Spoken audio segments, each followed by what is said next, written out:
কি জান্নাতে যাবে এবং যারা অমুসলিম তারা সবাই জাহান্নামে যাবে। তো আমি এই বিষয়ের ব্যাখ্যা জানতে চাচ্ছি। আমি জানতাম যে প্রত্যেকের চূড়ান্ত যে ফয়সালা হয় তা নিজের কর্মের উপর হয়। তো আমি এই বিষয় সম্পর্কে সঠিক ব্যাখ্যা চাই যে সকল মুসলিম জান্নাতে যাবে এবং অমুসলিম যাবে জাহান্নামে। যদি সবাই তারা ভালো কাজ করে, যদি অমুসলিম ভালো কাজ করে, তাহলে কেন তারা জাহান্নামে যাবে? বোন সুন্দর প্রশ্ন করেছেন যে ওনার এক বান্ধবী বলেছেন যে যারা মুসলমান তারা আখিরাতে জান্নাতে যাবে, অমুসলিমরা যাবে দোজখে।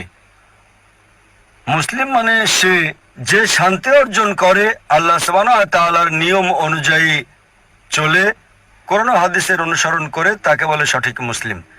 এটা একেবারে সঠিক যে কর্মগতভাবে যে সঠিক মুসলমান সে ইনশাআল্লাহ জান্নাতে যাবে।